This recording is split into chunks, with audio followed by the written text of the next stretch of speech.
Elsie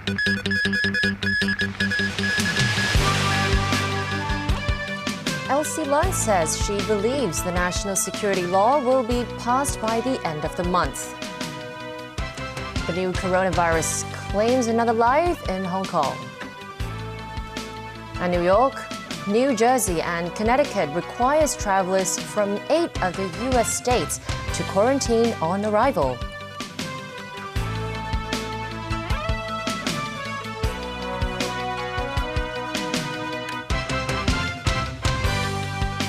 Hello and a very good evening. Welcome to TVB News. A former top advisor to Beijing on the Basic Law has defended Beijing's decision to withhold the full text of the draft national security law for now. Elsie Leung also believes the city's leader is in a better position than the Chief Justice to appoint judges to hear national security cases. She thinks there is a high chance the legislation will be passed and listed in Appendix 3 of the Basic Law by the end of the month. Jackie Lin has more details. Despite a groundswell of concern and worries or anticipation in some quarters, the 66 articles drafted for the national security law remain under wraps. Former Justice Secretary Elsie Leung, who was also Deputy Director of the Basic Law Committee, said Beijing has kept Hong Kongers in the dark so as to expedite the legislation and prevent more unrest in case of varying views in Hong Kong society. She added there are enough materials for public discussion. So far, only an outline of the bill has been reported by the state-run Xinhua news agency. Another nub of contention revolves around the chief executive's appointment of judges to hear these national security cases. Defending that, Leung says the city's top leader has special knowledge that cannot be accessed by the Chief Justice and the Chief Judge of the High Court. That includes classified information and confidential ways of handling in Beijing's National Security Commission. Leung also underscored the necessity to leave room for Beijing to handle certain national security cases in the future, in case of certain unexpected circumstances. She said if such jurisdiction is not in place, Hong Kong could end up like Taiwan. Jackie Lin, TVB News. Hong Kong reported 14 imported COVID-19 cases today, bringing the city's tally to 1,193. Meanwhile, another patient who returned from the Philippines 2 days ago succumbed to the new coronavirus this morning, bringing the local death toll to 7. Meanwhile, the authorities are facing doubts over their ability to curb imported infections after a batch of transit passengers planning to take connecting flights to the mainland became stranded here at the airport.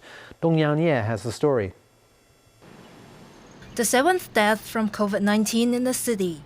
Princess Margaret Hospital said in a statement that the victim, a 55-year-old male patient, passed away at 1:30 a.m.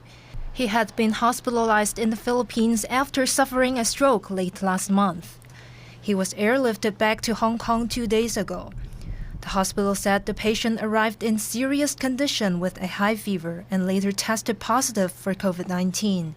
He then developed severe sepsis and his condition deteriorated. Meanwhile, a group of transit passengers planning to take connecting flights to the mainland became stranded at Hong Kong International Airport.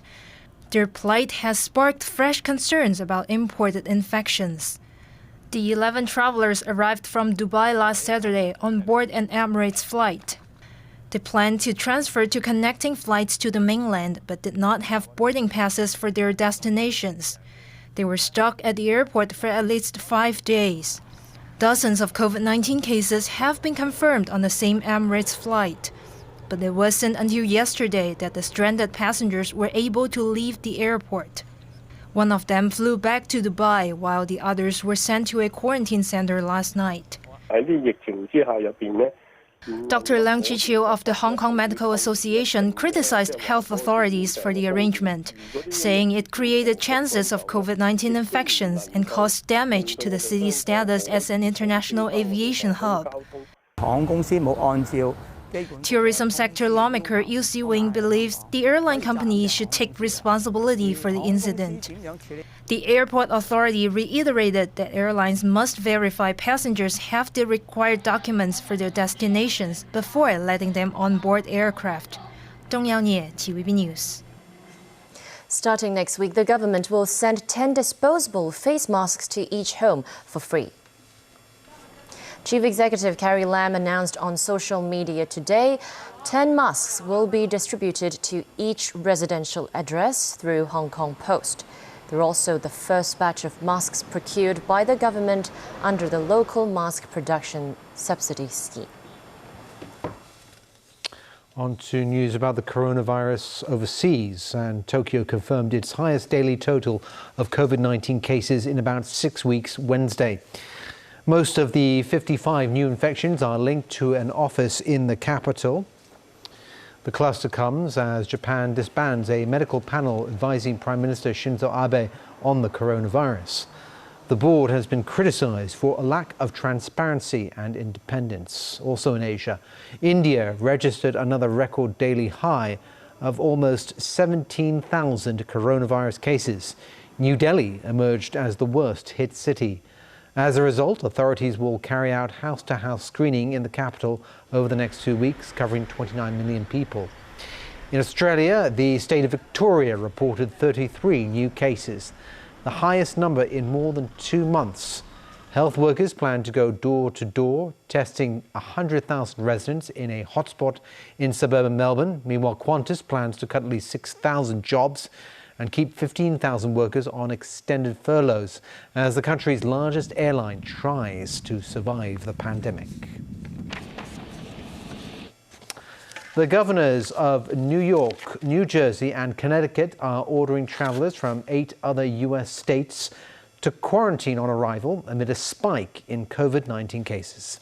Cases have jumped as the country reopens, and the numbers are expected to increase further once test results are in from people who took part in recent massive anti-racism protests. Leslie Tang has the details.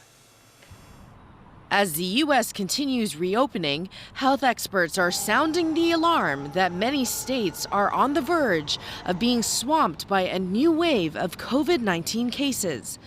At Houston Methodist's 8 hospitals, the COVID-19 patient count has tripled in the last month. People got complacent. People got a little bit overly confident in our ability to manage, more normally. And people started to act like it was summer. They started to act like they wanted to go back to parties and do lots of big things like that. And it's coming back and it's biting us, quite frankly. The University of Washington has forecast nearly 180,000 U.S. COVID-19 deaths by October 1st. Several states have reported record high numbers in new cases this week. It's prompted the governors of New York, New Jersey, and Connecticut to order travelers from 8 other states to quarantine on arrival. So far, it applies to Alabama, Arkansas, Arizona, Florida, North Carolina, South Carolina, Texas, and Utah. Disney has also delayed the reopening of its theme parks and resorts in California. This comes as the state reported a 69% rise in COVID-19 cases in 2 days. Leslie Tang, TVB News. Authorities in Western Germany are facing backlash over their handling of a massive COVID-19 outbreak at a slaughterhouse. It's triggered a regional lockdown of 2 counties, which have 670,000 inhabitants who are now essentially trapped. Almost 1,300 infections are linked to the slaughterhouse. Over in the UK, Prince William visited the facility where the University of Oxford is testing a COVID-19 vaccine. The Oxford Vaccine Group is currently working on clinical trials to establish whether the vaccine generates immunity in humans. Over in France, Paris's iconic Louvre Museum is prepping to reopen next month, but the museum expects an 80% drop in visitors due to the pandemic. Almost 3/4 of the Louvre's 9.6 million visitors last year came from abroad. The museum usually draws 30,000 to 50,000 visitors per day in the summer season. The World Health Organization says more than 9.1 million COVID-19 cases have been reported globally, and it expects the figure to hit the grim milestone of 10 million within the next week. The WHO chief said those experiencing severe symptoms of the virus need extra oxygen, but there is not enough to go around. WHO estimates that at the current rate of about 1 million new cases a week. The world needs about 620,000 cubic meters of oxygen a day, which is about 88,000 large cylinders. However, many countries are now experiencing difficulties in obtaining oxygen concentrators. 80% of the market is owned by just few companies, and demand is currently outstripping supply. Polls opened in Russia for a week-long vote on constitutional changes that would allow President Vladimir Putin to stay in power until 2036. The vote on a string of constitutional amendments was initially scheduled for April, but it was postponed because of the pandemic. The proposed amendments include a change in the constitution that would allow Putin, who has ruled Russia for over 2 decades, to run for 2 more 6-year terms after his current one expires in 2024. Other amendments include improving social benefits, defining marriage as the union of a man and a woman, and giving more executive powers to the office of the president. And still to come on tonight's news. The Trump administration reportedly considering fresh sanctions against some of China's leading tech firms. The U.S. Federal Appeals Court orders the dismissal of the criminal case against a former White House National Security Advisor. And Dragon Boat Festival in Hong Kong.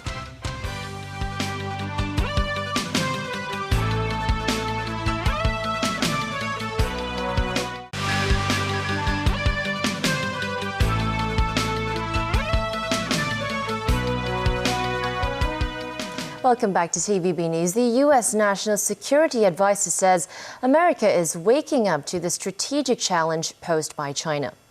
This comes as the Trump administration considers fresh sanctions on some of China's leading tech firms. The China hawks are having their day in Washington. U.S. President Donald Trump's national security advisor warned that the United States is waking up to the threat that it believes the Chinese Communist Party poses to America's way of life and will act to check the spread of Beijing's ideology. In a speech to business leaders in Arizona, Robert O'Brien declared the days of American passivity and naivete regarding the People's Republic of China are over. This comes as the Trump administration considers sanctions against major Chinese tech firms, including Huawei and Hikvision. According to Reuters, the US government is coming to the conclusion that these firms are owned or controlled by the Chinese military, which would lay the groundwork for new US financial penalties. The list of 20 companies that Washington alleges are backed by the PLA also includes China Mobile and China Telecoms, as well as airplane maker Aviation Industry Corp of China. America's top diplomat again stressed that Washington is getting tough with Beijing. I met with Yang Jiechi last week in Hawaii. We had a very frank discussion about the Chinese Communist Party's unprovoked aggression on a number of fronts, and I pressed him for more transparency on COVID for the good of the world. We're concerned by Beijing's behavior, and we're not the only ones. Yesterday, Foreign Ministry spokesman Zhao Lijian accused Pompeo of making unfounded slanders and attacks on China. Zhao also went on to say that it was the United States which had seriously damaged the global strategic balance and stability, not China. A divided U.S. Federal Appeals Court ordered the dismissal of the criminal case against President Donald Trump's former national security advisor, Michael Flynn. The ruling, a significant win for both Flynn and the Justice Department, appears to cut short what could have been a protracted legal fight over the basis for the government's dismissal of the case. It comes as Democrats question whether the Justice Department has become too politicized and Attorney General William Barr too quick to side with the U.S. president. Trump, not unsurprisingly, was pleased with the verdict. The court has turned down a private prosecution against Director of Broadcasting Leung Ka-wing. A local businesswoman, represented by pro-Beijing lawmaker and barrister Eunice Yeung, sued Leung over 5 counts of misconduct in public office. The applicant accused Leung of willfully and intentionally failing to maintain the accuracy and fairness of RTHK's programs. but the court ruled she failed to provide sufficient evidence and the private prosecution application. The Hong Kong Tourism Board is banking on domestic travel to kickstart the recovery in the tourism industry and reinvigorate the city's retail sector. Timed to coincide with the disbursement of the $10,000 cash handouts, its new campaign offers discounts at shops, restaurants and hotels. Haley Zhou has the details. Through a campaign called Holiday at Home, the Hong Kong Tourism Board is telling Hong Kongers to become tourists in their own city when there are no actual tourists around. I really hope that we could take this opportunity to, I would say, fall in love with the place again now that we don't have any tourists around, and we should explore, this and rediscover the good things about Hong Kong. The first stop? Let's take the tram, take a tram trip. And there's also a lot of neighborhood that actually have a lot of interesting stuff for us to explore. On a busy street in Shangwan, there is a French gourmet shop that opened a decade ago. It's one of the more than 1,000 businesses featured in the campaign. People shop around, but they may, on their way to discover Hong Kong, do not want to carry, so we will deliver free at home. We'll do also some promotion on the cheese and cold cuts. Her business has suffered a 40% drop in sales amid the COVID-19 pandemic. However, there are some encouraging signs. Provisional data shows visitor arrival counts doubled in May. In April, there were only about 140 visitors arriving in Hong Kong daily. Unfortunately, we cannot travel right now elsewhere in the world. I think rediscovering our own country is a fantastic idea. Of course, this is a great opportunity for the restaurants, all the different retail in Hong Kong to introduce their products to the local people. The campaign also introduces new ways to explore Hong Kong, from booze-free nightlife in Kowloon to a trip to an uninhabited island. Haley Zhou, TVB News. Taking taxis in the city might get pricier. That's because some cab owners want minimum fares raised from the current $24 to as much as $34. The Taxi and Public Light Bus Association wants to increase the flagfall rate by $6 to $10. The association says fares haven't been adjusted since 2017 and do not reflect the surge in operating costs. Their proposal will be submitted to the Transport Department as early as July. The process to approve the fare increase could take more than a year. Well, today is the annual Dragon Boat Festival, which usually signals races around the city's waterways. But the pandemic has cancelled or postponed many dragon boat races. But that didn't stop people from coming out to Stanley to enjoy the festival, soak up some sun and cruise around on the water. Natalie Kynes was there. The Dragon Boat Festival is typically the busiest day of the year at Stanley, but the COVID-19 outbreak has forced races to be postponed till October. Nonetheless, people are braving the heat and the pandemic to uphold tradition. One final touch sees the dragon's eyes painted. That means teams are ready to take off down a 500-meter stretch. This year, only 12 boats took part, far fewer than the hundreds that have raced in past years. But the fact that they won't be racing for a cup didn't dampen their spirit. We're just practicing and we're having fun and we're kind of just celebrating the fact that at least we can be outdoors together. We're a part of this race every year and it would be a shame not to be a part of a really good tradition. Participants were asked to take extra precautions, going through temperature checks, filling out health declaration forms, and spacing their tents 1.5 meters apart. For some teams, their rigorous training had to take on a different form. Well, obviously, during the height of the the second wave of the virus we had, the training had stopped entirely. And then as training came back, we were just paddling with 2 or 3 boats with 8 people each instead of one big boat with 20 people. Social distancing on the high seas. Due to social distancing restrictions, practice in the past month has been strictly limited, but participants say that performing well now is a matter of passion rather than simply a showcase of strength. Natalie Kynes, TVB News. That's the news. Thanks for watching. Bye for now.